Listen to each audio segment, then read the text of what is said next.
Bonjour à tous. La demande de remise en liberté de Frédéric Péchier sera examinée le 11 février.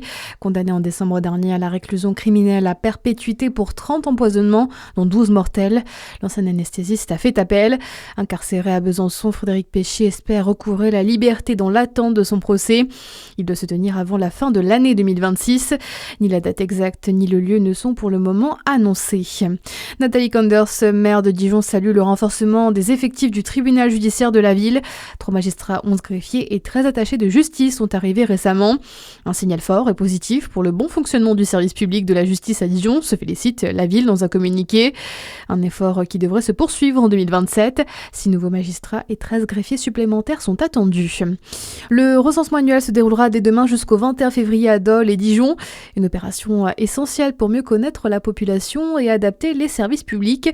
Qui est concerné? Comment se déroule cette enquête sur le terrain? Les détails avec vous, Samuel Wagon. Oui, c'est une étape obligatoire qui revient chaque année à Dijon. Le recensement de 2026 concernera environ 8000 logements pour un total de quelques 12 000 habitants. À Dole, 8% des foyers seront aussi sondés.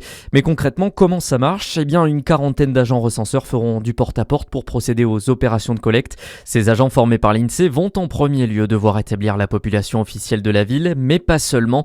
Les sondés devront également répondre à une série de questions: âge, diplôme, situation professionnelle, moyens de transport utilisés, toutes sortes de données qui permettront de faire un bilan de l'évolution démographique locale. Mais rassurez-vous, l'enquête restera bien anonyme.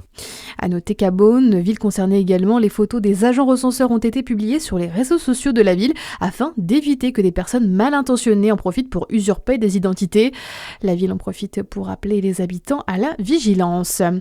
Dans l'actualité aussi, l'ancien président de la Corée du Sud risque la peine de mort. Le parquet a en effet requis la peine capitale contre Yoon Suk-yeol pour avoir voulu instaurer une dictature en 2024. Il a été officiellement destitué en avril 2025 par la Cour constitutionnelle après des mois de manifestations massives. En France, Marine Le Pen dit ne pas avoir le sentiment d'avoir commis un délit. Elle s'est exprimée hier au premier jour du procès en appel des assistants parlementaires. La présidente du groupe RN à l'Assemblée a insisté sur son absence d'intentionnalité si tant est qu'une faute ait été commise. La situation est fragile mais reste gérable dans les hôpitaux publics. C'est ce qu'a assuré hier la Fédération hospitalière de France alors que la grève des médecins libéraux se poursuit et que l'épidémie de grippe a connu son pic en début d'année. 28 hôpitaux ont déclenché leur plan blanc selon la Fédération.